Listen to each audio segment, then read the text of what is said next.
BJP के खिलाफ बोलेगा वही जेल जाएगा, इसलिए भाग भाग अपनी जान बचाने के लिए जा फिर बीजेपी में। क्या बाबा साहब भीमराव अम्बेडकर जी का मिशन है, मिशन हमेशा जब भी टूटा है मजबूत हुआ है। बसपा के पूर्व विधायक रविंद्र कुमार मोल्लू जो कि अभी बीजेपी में शामिल हो गए कि बहुजन समाज पार्टी जो है ना वो एक मिशन है।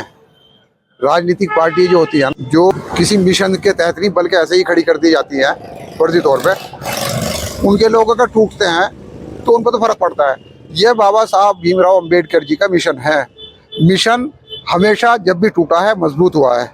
आपने देखा होगा जब हमारी पार्टी टूटी थी 40 विधायक 45 विधायक जब तोड़ करके ले गए थे, उसके बाद बहन जी बहुमत के साथ वापस आई थी।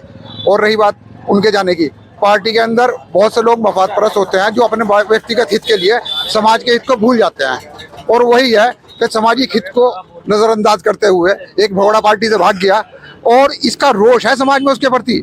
और आने वाले चुनाव में जब भी कभी किसी पार्टी से लड़ेगा तो समाज उसको सबक सिखाने का काम करेगा। ये दलित समाज के लोग इस बात से पूरी तरीके से खफा है कि ऐसे टाइम में पार्टी को छोड़ के जाने का उस वक्त इतना काम किया, उसको सबक सिखाने का काम उसका ही समाज करेगा। इसलिए आप इस चीज को से मुतमईन है कि इससे पार्टी पे कोई फर्क पड़ेगा। बहुजन तो जब भी टूटी है मजबूत हुई, लोगों पे दबाव बना करके अपनी पार्टी में शामिल कर रही है।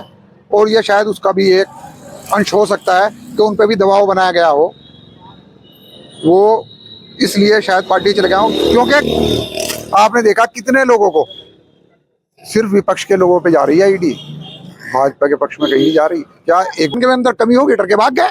जो नेता देश के लिए समाज के लिए अच्छा काम कर रहा है वो क्यों जाएगा? सही बात है आपकी, उसके अंदर कुछ कमी होगी। जिसने अपने आप को बचाने के लिए अपने समाज की आहुति देने की कोशिश की तो उसके अंदर कुछ कमी तो होगी, वरना कोई समाज को छोड़ के तो भागता नहीं। समाज तो एक आईना होता है। जिस पार्टी ने दो बार एमएलए जिता है और जिस पार्टी की वजह से आज में ये मुकाम हासिल किया सकते हैं देश और समाज का, देखो इस तरह के लोग कभी किसी का कोई हित नहीं कर पाते।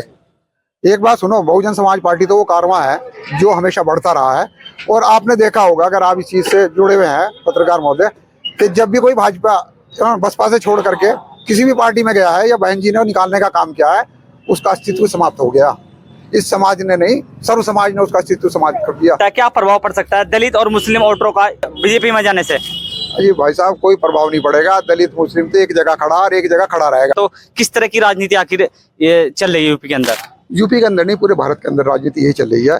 कोई लोगों को ईडी का डर, सीबीआई का डर, फर्जी मुकदमे फंसाने का काम ये बहुजन समाज पार्टी के प्रति तो अभी तक के देखा नहीं गया, अब बहुजन समाज पार्टी के प्रति भी दिखाई देने लगा। क्या बीजेपी के लिए चुनौती है माजिद अली सहारनपुर सीट पर? देखो चुनौती, आप पत्रकार हैं, हमेशा जो पक्ष कमजोर होता है उसको मुद्दा बनाया जाता है कि भाई मेरा इलेक्शन इससे है। आप देख रहे हो मोदी जी हो, योगी जी हो, अमित शाह जी हो, सबके सब इमरान का नाम ले रहा है, माजिद का नाम कोई नहीं ले रहा। उनको पता कि माजिद का अगर नाम लेंगे तो वोट बंटने के नहीं, सारे इधर ही भाग जाएंगे। तो वोट बांटने के लिए वो इमरान मसूद का नाम ले रहा है कि इमरान मसूद जी का नाम लो, जिससे मुस्लिम समाज का कुछ वोट कन्वर्ट होकर के उधर चला जा और हम अपना सीट निकाल सकें।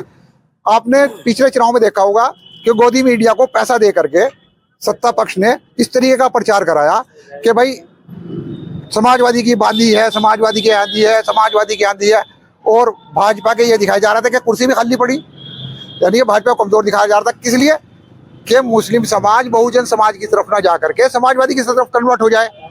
और वही हुआ, जो पढ़े लिखे नहीं थे, सर्वसाधारण लोग थे, वो कन्वर्ट हो गए। और उसका नतीजा ये हुआ कि बहुजन समाज सिर्फ अपने समाज को लेकर के और थोड़ा बहुत जो कैडर के लोग हैं वो जुड़ रहे हैं। ये दलित समाज का रोष देख लें आप। तो इधर रविंद्र कुमार मोल्लू अभी बीजेपी में शामिल हो गए, जो कल तक माजिद अली जी की वर्करी कर रहे थे। क्या कहेंगे आप? क्या कहेंगे? मस्जिद अपने मतलब के लिए कोई कहीं भी चला जा, जहाँ जिसका काम मिलो ना, अब तक कोई वो नहीं रहा, कोल फैल नहीं किसी का कुछ है। जिसका जो कल तक बीजेपी की बुराई कर रहे थे, अपनी जान बहुजनों के हितों के लिए लड़ रहे थे, आज में बीजेपी के तरफ पहुंच चुके हैं। बीजेपी के खिलाफ बोलेगा वही जेल जाएगा, इसलिए भाग भाग का अपनी जान बचाने के लिए जा फिर बीजेपी में। क्या तो अपनी दाढ़ी में सबको तिनका दिक्कत है, जो चोर है वही भागेगा, जो नहीं है वो क्यों भागेगा? क्यों भाई? क्या कहेंगे ऐसे नेताओं को? कौन क्या कहेंगे ऐसे नेताओं को? ऐसे ने को कोई कोल फैल नहीं होता, जो दल बदल हो। बीजेपी की बुराई कर रहे थे और बहुजन के बच्चों को स्कॉलरशिप और बड़े बड़े दावे कर रहे थे कि बहुजन समाज पार्टी में ही तुम्हारा हित है। आज में ही बीजेपी में जाकर शामिल हो रहे हैं, तो क्या डर है इनको? इनको बीजेपी का डर है, अपना डर है, ये कुछ नहीं है जो लोग जा रहे हैं।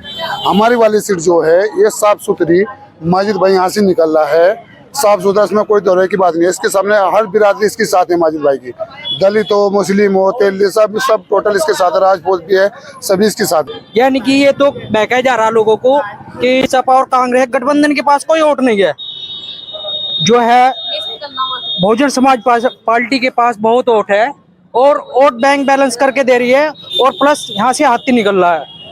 यहाँ पे नहीं, कहाँ से है वो? जिला सहारनपुर, और यहाँ से नहीं, भारत में लहर है। में शामिल हो गए, उससे कोई फर्क नहीं पड़ता जी, 2.5 लाख वोटों से जीत रहे हैं। कहाँ से आए हो आप? हम देवबंद के ही है। क्या नाम है आपका? शकील अहमद। धन्यवाद आपका बहुत बहुत। और यहाँ पर देवन के लोग थे जिनसे अभी बात की। इधर रविंद्र कुमार मोल्लू जो कल तक बीएसपी की वर्करी करा रहे थे, आज बीजेपी में शामिल हो गए। इसी तरह की वीडियो देखने के लिए हमारे चैनल को लाइक, सब्सक्राइब, शेयर